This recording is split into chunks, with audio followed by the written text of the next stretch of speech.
സ്വന്തം പേരിന്റെ ഇനിഷ്യലിൽ പോലും പിണറായി വിജയനെ ആവാഹിച്ചു വച്ചിരിക്കുന്ന ആളാണ് ശ്രീ PV അൻവർ. ശ്രീ PV അൻവർ വളരെ കാലം ശ്രീ പിണറായി വിജയന്റെ വിശ്വസ്തനായിരുന്നു. എൻ്റെ വാപ്പയെ പോലെയാണെന്ന് പറയുകയും ചെയ്തു. പല ഖനന അനധികൃത ബിസിനസ്സുകളിലോട്ടും പുള്ളിക്കാരൻ പോയി. അപ്പോഴൊക്കെ അവിടുത്തെ നിലമ്പൂര് മുസ്ലിം കമ്മ്യൂണിറ്റിയിലെ ഒരു പ്രമുഖനായി അദ്ദേഹം വിലസുകയായിരുന്നു. 2 പ്രാവശ്യം MLA ആയി. പക്ഷേ അദ്ദേഹത്തിൻ്റെ കിട്ടിയ ഒരു ഇരട്ടപ്പേര് കടന്നൽ രാജ എന്നാണ്. ആരെയും കൊട്ടും എന്നുള്ള ഒരു പ്രതീതി പുള്ളിക്കാരനുണ്ടായി. നല്ല ഒരു സൈബർ വിങ് അദ്ദേഹത്തിനുണ്ടായിരുന്നു. സോഷ്യൽ മീഡിയയിൽ ശക്തമായിട്ടുള്ള ഇടപെടലുകൾ അദ്ദേഹം നടത്തിയിട്ടുണ്ടായിരുന്നു. എന്നാലും എനിക്ക് ഓർമ്മ വരുന്നത്, ഒരുമാതിരിപ്പെട്ട ഒരു പോലീസുകാരനും കൈവയ്ക്കാത്ത 2 കൂട്ടരുണ്ട് കേരളത്തിൽ. ഒന്ന് മാധ്യമപ്രവർത്തകരും 2 വക്കീലന്മാരുമാണ്. ഈ 2 പേരെയും അത്യാവശ്യം ഒരു ട്രാഫിക് ഒഫൻസ് കണ്ടാലോ, ഒരു ചെറിയ കേസൊക്കെ കണ്ടു കഴിഞ്ഞാലോ ഇവരെ 2 പേരെയും ഒഴിവാക്കുന്നതാണ് ഒരു പതിവ്. എന്തെന്ന് വെച്ചാൽ ഈ നീക്കോലി കടിച്ചാൽ അത്താഴം മുടങ്ങും എന്ന് മാത്രമല്ല, മൂക്ക് മുറിച്ചും ശകനം മുടക്കുന്നതാണ് ഈ 2 വിഭാഗവും, വക്കീലന്മാരും പത്രപ്രവർത്തകരും. അല്ലെങ്കിൽ അതിനിപ്പോൾ പ്രാക്ക് പകരം അത് എന്നാക്കി മാധ്യമപ്രവർത്തകർ. കഴിയുന്ന ആൾക്കാർ ഈ ഒരു സാധനത്തിനെ തൊടാറില്ല. ചില ജീവികൾ ഇങ്ങനെയാണ്. ചില ജീവികളെ വേട്ടയാടാറില്ല. ചിലപ്പോൾ അതിൻ്റെ ദുർഗന്ധം കാരണമായിരിക്കാം, അല്ലെങ്കിൽ അതിൻ്റെ ചൊറിച്ചിൽ കാരണമായിരിക്കാം.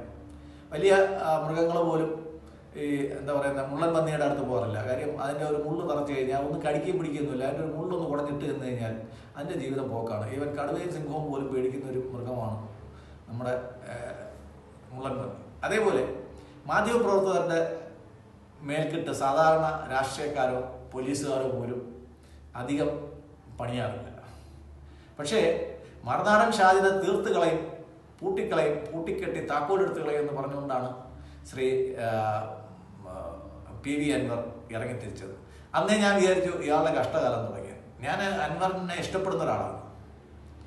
അൻവറിലെ ഒരു ഹീറോയിസം ഞാൻ കാണുന്നുണ്ട്. പക്ഷേ ഈ മറുനാടൻ ഷാജനെ പൂട്ടിക്കെട്ടി കളയുമെന്ന് പറഞ്ഞപ്പോഴത്തേക്ക് തന്നെ ഞാൻ പറഞ്ഞു ഇവൻ്റെ സമയം അടുത്തു. അപ്പം പറഞ്ഞതുപോലെ തന്നെ സമയം അടുത്തു. കൂടെ നിന്ന പോലീസ് രേമന്മാർ മുഴുവൻ ചതിച്ചു. കമ്മ്യൂണിസ്റ്റ് പാർട്ടി മൊത്തത്തിൽ ചതിച്ചു. അങ്ങനെ ആർക്കും വേണ്ടാത്തൊരവസ്ഥയിൽ ഈവൻ സ്റ്റാലിനെ വരെ കാണാൻ പോയി. അവിടെ ചെന്നിട്ട് DMKയുടെ ഒരു ബ്രാഞ്ച് കേരളത്തിൽ ഉണ്ടാക്കാമെന്ന് പറഞ്ഞു. സ്റ്റാലിൻ പറഞ്ഞു പിണറായി ചേട്ടനാണ് നമ്മുടെ ചേട്ടൻ, അതുകൊണ്ട് നീ വേറെ പണി നോക്കിക്കോന്നു, നിൽക്കാ വേറെ പണി നോക്കാമെന്ന് പറഞ്ഞു. അങ്ങനെ അദ്ദേഹം വീണ്ടും പോയി നേരെ കൽക്കട്ടയ്ക്ക് പോയി. അവിടെ ചെന്ന് മമതാ ദീദിയെ കണ്ടു. മമതാ ദീദിക്ക് പിന്നെ കാക്കമാരെന്ന് പറയുമ്പോഴത്തേക്ക് ഭയങ്കര സ്നേഹമാണ്. അപ്പോൾ കാക്കയെ പിടിച്ചിട്ട് നേരെ സംസ്ഥാന കോർഡിനേറ്ററോ കൺവീനറോ പ്രസിഡന്റോ ഒക്കെ ആക്കി തൃണമൂൽ കോൺഗ്രസിൻ്റെ. അങ്ങനെ ഇപ്പം ആ വഴി വളഞ്ഞ് ചുറ്റിയെടുത്ത് വീണ്ടും അടുത്ത് രാജിവെച്ച സീറ്റിൽ നിന്ന് മത്സരിച്ച് അന്തസ്സായിട്ട് തോറ്റ ഒരു ചരിത്രം കൂടെ അദ്ദേഹം കേരള രാഷ്ട്രീയത്തിൽ ഉണ്ടാക്കിയിട്ടുണ്ട്. എന്നാലും PV അൻവറിന് സ്വന്തമായിട്ട് ഒരു 25,000 വോട്ടുണ്ട് എന്നുള്ളത് അദ്ദേഹത്തിൻ്റെ ഒരു ക്രെഡിറ്റ് തന്നെയാണ്. അതിനെ നമ്മൾ കുറച്ച് കാണിക്കുന്നില്ല. അതുകൊണ്ടാണ് ശ്രീ VD സതീശൻ അദ്ദേഹത്തെ വീണ്ടും മുന്നണിയിലെടുക്കാൻ വേണ്ടി തയ്യാറായത്. അസോസിയേറ്റ് അംഗമായിട്ടാണ് എടുക്കാൻ തയ്യാറായത്. ഇവിടെ ഞാൻ പറയാൻ ആഗ്രഹിക്കുന്നത്, ആരുമില്ലാതിരുന്ന ഒരു അവസരത്തിൽ ശ്രീ PV അൻവർ ലീഗിലേക്കാണ് പോകുന്നതെന്ന് കാണിച്ചുകൊണ്ട് ഞാനൊരു വീഡിയോ ചെയ്തിരുന്നു. ആ വീഡിയോ ഞാൻ നിങ്ങളെ ഈ അവസരത്തിൽ കാണിക്കാൻ ആഗ്രഹിക്കുകയാണ്.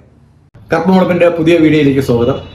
ഇന്ന് നിലമ്പൂർ ഇലക്ഷൻ്റെ റിസൾട്ട് വന്ന് നിങ്ങളെല്ലാവരും വാർത്ത കണ്ടിരിക്കുന്നു. വളരെ സങ്കീർണമായ ഒരു സമസ്യക്കാണ് ഇന്ന് ഉത്തരം കിട്ടിയിരിക്കുന്നത്. വളരെ സങ്കീർണമായ ഒരു സമസ്യ എന്ന് പറയുമ്പോഴത്തേക്ക്, ഇത്രയും കാലം CPM കൊണ്ടുവന്ന സ്വതന്ത്രരെല്ലാവരും അവർ വിശ്വസ്തരായിരുന്നു, അല്ലെങ്കിൽ വിശ്വസ്തരായവർ മാത്രമേ അവർ സ്വതന്ത്രരായിട്ട് കൊണ്ടുവന്നിട്ടുള്ളൂ. PV അൻവറും 2 ടൈം വളരെ വിശ്വസ്തനായിട്ട് തന്നെ നിന്നെങ്കിലും ഇനി ഇടതുമുന്നണിയിൽ സ്ഥാനമില്ല എന്ന് മനസ്സിലാക്കിയതോടെ ഇടതുമുന്നണി വിടാൻ നിർബന്ധിതനാവുകയായിരുന്നു ശ്രീ PV അൻവർ. പിണറായി നല്ലവണ്ണം വിമർശിച്ചു. ബാപ്പ എന്ന് വിളിച്ച പിണറായിയെ ഇനി പറയാനൊന്നും വെച്ചിട്ടില്ല. അദ്ദേഹമായിട്ട് സമവായത്തിന് നല്ലവണ്ണം ചർച്ച ചെയ്ത് നോക്കി. പിണറായി ഒരു കാര്യത്തിന് അടുക്കുന്നില്ല എന്ന് മനസ്സിലായി. അപ്പോൾ എല്ലാവർക്കും ഒരു ആഗ്രഹവും ഒരു ആവേശവും ഒരു ആകാംക്ഷയും ഉണ്ടാക്കിയ കാര്യം ഈ PV അൻവർ എന്ന് പറയുന്ന ആള് എന്താണ്, എങ്ങനെയാണ്, കടിക്കോ തിന്നോ പായോ ആർക്കും ഒന്നും അറിയത്തില്ലായിരുന്നു. സത്യം പറഞ്ഞാൽ മുഖ്യമന്ത്രിക്ക് വരെ ടെൻഷൻ ഉണ്ടായിരുന്നു ഈ ഇവിടുത്തെ ബലം എങ്ങനെ മാറി മറിയുമെന്ന്, അൻവറിന് അവിടെ എന്ത് ചെയ്യാൻ പറ്റുമെന്ന്. ഒരു സ്വാതന്ത്ര്യ സമര സേനാനിയുടെ മകനാണ്, കോൺഗ്രസ്സുകാരനായിരുന്നു അദ്ദേഹത്തിന്റെ അച്ഛൻ. ജനകീയ പ്രശ്നങ്ങളിൽ ഇടപെട്ട വളരെ സജീവമായിട്ടുള്ള രാഷ്ട്രീയ പ്രവർത്തനത്തിന് ഉടമയാണ് അദ്ദേഹം. വ്യക്തിപ്രഭാവം, പാർട്ടിക്ക് അതീതമായിട്ടുള്ള വ്യക്തിപ്രഭാവങ്ങളും വ്യക്തിബന്ധങ്ങളും പലയിടത്തും ഉണ്ടായിരുന്നൊരു നേതാവാണ് ശ്രീ PV അൻവർ, പുതിയ വീട്ടിൽ അൻവർ.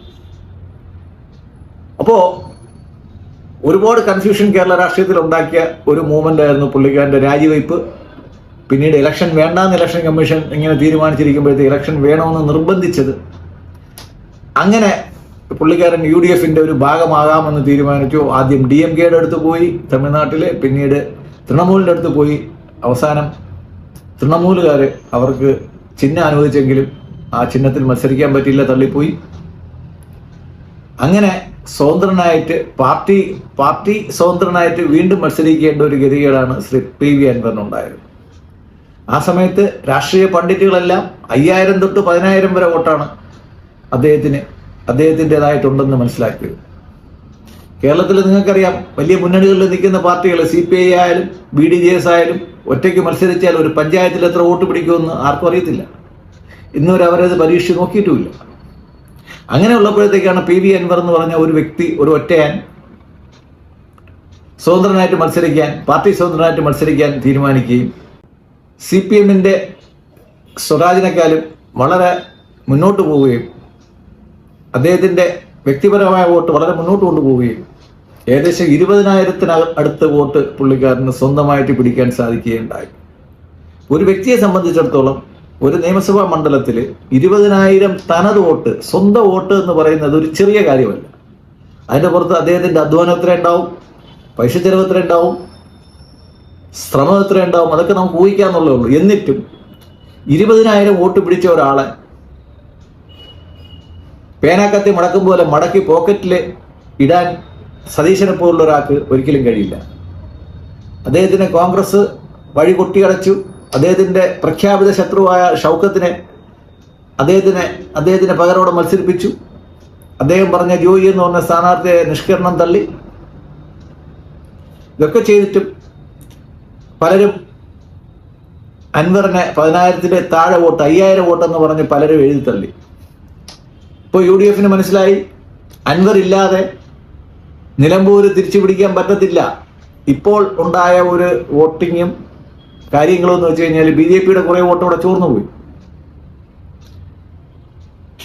ഈ പിണറായിസത്തോടുള്ള, ഈ ഭരണത്തോടുള്ള വെറുപ്പും നിഷേധാത്മകമായ വോട്ടാണ് ശ്രീ ആര്യാടൻ്റെ മകന് കിട്ടിയത്. അത് ആ വോട്ടിൻ്റെ ഭൂരിപക്ഷം, 10,000 വോട്ടിൻ്റെ ഭൂരിപക്ഷം മലപ്പുറം പോലുള്ളൊരു ജില്ലയിലെ ഒരു മണ്ഡലത്തിൽ വലിയൊരു ഭൂരിപക്ഷമൊന്നുമല്ല. ആ ഒന്നുകൂടെ ശ്രമിച്ചിരുന്നെങ്കിൽ ചിലപ്പോൾ ഈ ഭൂരിപക്ഷം ഇനിയും കുറയ്ക്കാൻ, 5,000 താഴെയാക്കാൻ ശ്രീ PV അൻവറിന് സാധിക്കുമായിരുന്നു. അത് അടുത്ത തവണ PV അൻവർ സ്ട്രാറ്റജിക്കായിട്ട് ആരെങ്കിലും പിന്തുണച്ചു കഴിഞ്ഞാൽ, ഈ വോട്ട് അപ്പുറത്ത് പോയി കഴിഞ്ഞാൽ എന്താവും സ്ഥിതി എന്നറിയത്തില്ല. കാര്യം UDFന് മനസ്സിലാക്കണം, LDFയിൽ നിന്ന് CPMയിൽ നിന്ന് വന്ന പലരും CPIയിൽ ചേക്കേറിയിട്ടുണ്ട്. അവർക്ക് അതിനകത്ത് ബുദ്ധിമുട്ടുണ്ടായിട്ടില്ല. അപ്പം CPIയിലോട്ട് ഇദ്ദേഹം എന്തായാലും പോകുന്നു ചിന്തിക്കാൻ വയ്യ. സതീശൻ ഉള്ളിടത്തോളം കാലം പുള്ളിക്കാരൻ കോൺഗ്രസിനകത്ത് വർക്ക് ചെയ്യാനുള്ള ഒരു സാധ്യതയും നമുക്ക് കാണാൻ പറ്റത്തില്ല. അങ്ങനെ വരുമ്പോഴത്തേക്ക് ലോജിക്കലായിട്ട് യുക്തിപരമായിട്ട് ചിന്തിക്കുകയാണെങ്കിൽ അദ്ദേഹത്തിന് ചേർന്ന് പ്രവർത്തിച്ച് ആർക്കെങ്കിലും ഗുണമുണ്ടാകുന്ന രീതിയിൽ വർക്ക് ചെയ്യാൻ പറ്റുന്ന ഒരു മണ്ഡലം, ഒരു സ്പേസ് എന്ന് പറയുന്നത് മുസ്ലിം ലീഗാണ്. കുഞ്ഞാലിക്കുട്ടി സാഹിബുമായിട്ട് വളരെ ഊഷ്മളമായിട്ടൊരു ബന്ധം അദ്ദേഹം പുലർത്തുന്നുണ്ട്. കോൺഗ്രസ് എടുക്കാത്ത സാഹചര്യത്തിൽ PV അൻവറിനെ വിട്ടുകളഞ്ഞാൽ അത് ലീഗിന് നഷ്ടമാണ്. അത് ഈ ഒരു മണ്ഡലത്തിലല്ല, മലപ്പുറം ജില്ലയിലെ 10-20ഓളം മണ്ഡലങ്ങളിൽ അദ്ദേഹത്തിന് സ്വാധീനം ചെലുത്താൻ സാധിക്കുമെന്ന് നമുക്ക് കഴിഞ്ഞ ചേലക്കര ഇലക്ഷന് പുള്ളിക്കാരൊരു സ്ഥാനാർത്ഥിയെടുത്ത് 2,000 ചില്ലുവാന വോട്ടോടെ പിടിച്ചു. ചേലക്കര പോലുള്ളൊരു മണ്ഡലത്തിൽ പോലും അങ്ങനെ ഒരു മൂവ്മെൻറ്റിന് സാധ്യത ഉണ്ടെന്നിരിക്കെ അടുത്ത ഇലക്ഷന് മാർക്സിസ്റ്റ് വിരുദ്ധ വോട്ടുകൾ ഭിന്നിച്ചു പോകാതെ നോക്കേണ്ടത് കോൺഗ്രസിൻ്റെയും UDFിൻ്റെയും പ്രത്യേകിച്ച് ലീഗിൻ്റെയും കൂടെ ഒരു ആവശ്യമാണ്. കാര്യം 2 ടൈം അവർ അധികാരമില്ലാതിരുന്നു. ഇനി ഒരു ടൈം കൂടെ അവർക്ക് അധികാരമില്ലാതെ തുടരാൻ സാധിക്കില്ല. അതുകൊണ്ട് PV അൻവറിനെ എത്രയും പെട്ടെന്ന് ലീഗിൻ്റെ ഭാഗമാക്കാൻ ലീഗിൻ്റെ ഭാഗത്തുനിന്നും PV അൻവറിൻ്റെ ഭാഗത്തുനിന്നും UDFിൻ്റെ ഭാഗത്തുനിന്നും ഈവൻ സതീശൻ്റെ ഭാഗത്തുനിന്ന് പോലും ശ്രമം ഉണ്ടാവുമെന്നാണ് എൻ്റെ പ്രതീക്ഷ. നന്ദി, നമസ്കാരം. ഈ വീഡിയോയുടെ ഡിസ്ക്രിപ്ഷൻ ബോക്സിൽ കൊടുത്തിട്ടുണ്ട് ഇതിൻ്റെ യൂട്യൂബ് ലിങ്ക്. കറുപ്പ് മുളപ്പ് എന്ന ചാനലിൻ്റെ ചരിത്രത്തിൽ തന്നെ 23,000 വ്യൂസ് എന്നുള്ള ഒരു വലിയ ടാർഗറ്റ് അച്ചീവ് ചെയ്ത ഒരു വീഡിയോ ആയിരുന്നു അത്. കേരളത്തിലെ അങ്ങോളം ഇങ്ങോളം ജനങ്ങൾ അത് വിശ്വസിച്ച് രാപ്പകലിരുന്ന് ആ വീഡിയോ കണ്ടിട്ടുണ്ട്. ഞാൻ അവരെ ഈ അവസരത്തിൽ അവരോട് ഞാൻ നന്ദി പറയാൻ ആഗ്രഹിക്കുകയാണ്, ഞാൻ പറഞ്ഞതിൽ വിശ്വസിച്ചതിൽ. എന്തായാലും ഇപ്പം അങ്ങനെ തന്നെയാണ് വന്നിരിക്കുന്നത്. അദ്ദേഹം വളഞ്ഞു ചുറ്റിയെടുത്ത് നേരെ UDFിൻ്റെ അസോസിയേറ്റ് മെമ്പറായിട്ട് വന്നിരിക്കുന്നു. UDFിൻ്റെ അസോസിയേറ്റ് മെമ്പർ ആയെങ്കിലും അദ്ദേഹം ചോദിച്ചത് നിലമ്പൂർ സീറ്റല്ല, ബേപ്പൂർ സീറ്റാണ്. ബേപ്പൂർ മരുമകൻ്റെ സീറ്റാണ്. മരുമകനുമായിട്ട് ശക്തമായ വിരോധം നിലനിൽക്കുന്ന ആളാണ്. അദ്ദേഹത്തിൻ്റെ ഈ പ്രഖ്യാപിത ശത്രുക്കൾ എന്ന് പറയുന്ന 2 പേര്, ഒന്ന് ആര്യാടൻ ഷൗക്കത്തും 2 ശ്രീ മുഹമ്മദ് റിയാസും. ആര്യാടൻ ഷൗക്കത്തുമായിട്ട് പണ്ടേയുള്ള ഒരു വൈരമാണ്. ആര്യാടൻ മുഹമ്മദിൻ്റെ മകൻ എന്നുള്ള രീതിയിൽ മാത്രമല്ല, അദ്ദേഹം അവിടുത്തെ ഒരു പ്രമാണിയായി പോയതിൽ ഇദ്ദേഹത്തിന് വലിയ ബുദ്ധിമുട്ടുണ്ട്. അവിടെ നിലമ്പൂർ ഒരു കാട്ടിൽ 2 സിംഹങ്ങൾ വേണ്ട എന്നുള്ള രീതിക്കായിരുന്നു അദ്ദേഹവുമായിട്ട് കൊമ്പ് കോർക്കാൻ പോയത്. തിരിച്ച് UDFിലെ LDFിൽ തനിക്ക് അർഹമായ ഒരു സ്ഥാനം കിട്ടുമെന്നുള്ള പ്രതീക്ഷയിൽ അദ്ദേഹം ഇരിക്കുമ്പോഴാണ് മരുമോൻ കോട്ടയിൽ റിയാസിനെ മന്ത്രിയാക്കിയത്. റിയാസിനെ മന്ത്രിയാക്കിയതോടെ ഇനി ഇടതു മുന്നണിയിൽ കിട്ടാൻ സ്ഥാനങ്ങളൊന്നുമില്ല എന്ന് മനസ്സിലാക്കിയ ശ്രീ PV അൻവർ വാപ്പയെ പോലത്തെ പിണറായി വിജയനെ ഉപേക്ഷിച്ചു. പോലീസുകാരന്മാരുമായിട്ടുള്ള അടിപിടിയും ഫോറസ്റ്റുകാരുമായിട്ടുള്ള അടിപിടിയും, നിലമ്പൂർ പിന്നെ ഫോറസ്റ്റ് ഏരിയ ആണല്ലോ, ഫോറസ്റ്റുമായിട്ടുള്ള അടിപിടിയൊക്കെ കൂടെ കഴിഞ്ഞു. അവസാനം കാലൊക്കെ ഒന്ന് തണുപ്പിച്ച് വന്നപ്പോഴത്തേക്കാണ് VD സതീശൻ കനിഞ്ഞു UDFിലേക്ക് എടുക്കാമെന്ന് തീരുമാനിച്ചു. UDFിൽ വന്നിട്ട് അദ്ദേഹം ബേപ്പൂർ സീറ്റിലായിരിക്കും മത്സരിക്കാൻ പോകുന്നത്. ഇപ്പോഴെന്നെ ഫ്ലെക്സുകൾ നിരന്നു കഴിഞ്ഞു, ബേപ്പൂരിലേക്ക് സ്വാഗതം എന്ന് പറഞ്ഞിട്ട്. ബേപ്പൂരിലെ സുൽത്താനായിട്ട് ശ്രീ PV അൻവർ വരുമെങ്കിൽ കോൺഗ്രസിൽ എക്കാലത്തെയും ആദരണീയനായ ഒരു നേതാവായിരുന്നു, മുൻ KPCC പ്രസിഡന്റും മുൻ കേന്ദ്രമന്ത്രിയും ഒക്കെ ആയിരുന്നു മുല്ലപ്പള്ളി രാമചന്ദ്രൻ. അദ്ദേഹം ഒരു സഹോദരനോടെന്നുള്ള രീതിയിൽ ഇന്നലെ ഒരു ഉപദേശം കൊടുത്തു. PV അൻവർ, നിങ്ങൾ കുറച്ചുകൂടെ മാന്യത കാണിക്കണം, കുറച്ചുകൂടെ മെച്യൂരിറ്റി കാണിക്കണം, കുറച്ചുകൂടി ഒരു രാഷ്ട്രീയ ബോധം കാണിക്കണം, തല മറന്ന് എണ്ണ തേക്കരുത് എന്നിങ്ങനെ ഒരു ഉപദേശങ്ങളുടെ ഒരു പരമ്പര തന്നെ ശ്രീ മുല്ലപ്പള്ളി രാമചന്ദ്രൻ അദ്ദേഹത്തിന് കൊടുക്കുകയുണ്ടായി. അതിൻ്റെ അർത്ഥം UDFിൽ നിൽക്കുകയാണെങ്കിൽ നേരെ നിൽക്കുക, UDFിൻ്റെ തത്വങ്ങൾക്ക് അനുസൃതമായിട്ട് നിൽക്കുക, UDFിലെ അച്ചടക്കം പാലിക്കുക എന്നുള്ള കാര്യങ്ങൾ തന്നെയാണ് അദ്ദേഹം ഓർമ്മിപ്പിച്ചത്. എന്തായാലും ആർക്കും നന്നാവാൻ വീണ്ടും ഒരു അവസരം ദൈവം കൊടുക്കും എന്ന് പറഞ്ഞതുപോലെ ശ്രീ PV അൻവറിന് മുൻകാല പ്രൗഢിയോടെ തന്നെ കേരള രാഷ്ട്രീയത്തിൽ നിൽക്കാനുള്ള ഒരു അവസരം ദൈവം അദ്ദേഹത്തിന് കൊടുത്തിരിക്കുന്നു. അദ്ദേഹം നിലമ്പൂരിൽ ജയിച്ച് നിലമ്പൂർ സുൽത്താനായി കേരള രാഷ്ട്രീയത്തിലെ ഉന്നതനായ ഒരു നേതാവായിട്ട് വരുമെന്നുള്ള പ്രതീക്ഷ എനിക്ക് തീർച്ചയായിട്ടും ഉണ്ട്. കാര്യം ഈ കുറച്ചൊക്കെ തെമ്മാടത്തരം കാണിക്കുന്നവർ നല്ലൊരു അവസരം കിട്ടിക്കഴിഞ്ഞാൽ നന്നാവുന്ന ഒരു കാഴ്ച നമ്മൾ കണ്ടിട്ടുണ്ട്. നമ്മുടെ IG വിജയൻ്റെ ഒരു എക്സാമ്പിൾ നമ്മൾ പറയുമ്പോഴത്തേക്ക്, വിദ്യാഭ്യാസ രംഗത്ത് വളരെ പിന്നോക്കം നിന്ന ഒരാൾക്ക് അതിനുള്ള അവസരം കിട്ടിയപ്പോഴത്തേക്ക് IPS വരെ എഴുതി നേടാനും കേരളത്തിൻ്റെ ADGP പദവി വരെ എത്താനും ഒക്കെയുള്ള ഒരു സാഹചര്യം ദൈവം കൊടുത്തിട്ടുണ്ട്. അതുകൊണ്ട് നമ്മുടെ മുമ്പേ ഉള്ള ആരെയും നമ്മൾ അണ്ടർ എസ്റ്റിമേറ്റ് ചെയ്യേണ്ട, അവരെ വില കുറച്ച് കാണണ്ട. അവർക്ക് അവരുടേതായ കഴിവുണ്ട്. ആ കഴിവ് വികസിപ്പിക്കാനും അനുകൂലമായ സാഹചര്യങ്ങൾ അത് വളർത്തിയെടുക്കാനും ചിലപ്പോൾ ഒരു മന്ത്രിയോ അല്ലെങ്കിൽ അതിന് തുല്യമായ ഒരു പദവി അടുത്ത സർക്കാരിൽ വഹിക്കാൻ ശ്രീ PV അൻവറിന് ഭാഗ്യമുണ്ടാവട്ടെ എന്ന് പറയുമ്പോഴും വെറുതെ മാധ്യമപ്രവർത്തകരെ ഞോണ്ടാൻ നടക്കരുത്. അത് ഒരു രാഷ്ട്രീയ നേതാവിനും അനുയോജ്യമായ ഒരു കാര്യമല്ല. കാര്യം പത്രപ്രവർത്തനം, നിയമം എന്ന് പറയുന്നത് 2 പ്രൊഫഷൻസാണ്. അവരുടെ പ്രൊഫഷൻ അവരെ പഠിപ്പിക്കാൻ മറ്റുള്ളവർ പോയി കഴിഞ്ഞാൽ അതിൽ തീർച്ചയായിട്ടും പരാജയപ്പെടും. അതുകൊണ്ട് നിങ്ങളവരെ കാണുമ്പോൾ പേടിച്ചെണീറ്റ് നിൽക്കണമെന്നൊന്നും ഞാൻ പറയുന്നില്ല. പക്ഷേ അവരെ അവരുടെ ജോലി ചെയ്യാൻ വിടുക. നിങ്ങൾ നിങ്ങളുടെ ജോലി ചെയ്യുക. തീർച്ചയായിട്ടും പൊതുജനങ്ങൾ നിങ്ങളോട് ഉണ്ടാവും. ഷാജൻ സ്കറിയയുമായോ അല്ലെങ്കിൽ ഏതെങ്കിലും പത്രപ്രവർത്തകരുമായിട്ടുള്ള ഒരു വലിയ വൈരനിര്യാതന ബുദ്ധി ഉപേക്ഷിക്കുക. ഒരു സാമൂഹ്യ പ്രവർത്തകൻ എന്നുള്ള രീതിയിൽ സമൂഹത്തിലെ എല്ലാ ആൾക്കാരും, എല്ലാ വിഭാഗത്തിലുള്ള ആൾക്കാരും നമുക്ക് വേണ്ടപ്പെട്ടവരാണ്. എല്ലാവരെയും ചേർത്ത് പിടിക്കുക. തെറ്റുപറ്റിപ്പോയെങ്കിൽ ലളിതമായി ആർജവത്തോടെ പറയുക, എനിക്ക് തെറ്റിപ്പോയി. ആരും നിങ്ങളെ പിടിച്ച് തൂക്കിലെടുക്കുന്നില്ല. തെറ്റ് എല്ലാവർക്കും പറ്റുന്നതാണ്. അങ്ങയ്ക്ക് പറ്റിയത് തെറ്റാണെങ്കിൽ ആ തെറ്റാണെന്ന് സമ്മതിക്കുക. നല്ല ഒരു ഭാവി അങ്ങയുടെ മുമ്പിൽ തുറന്നിട്ടുണ്ട്.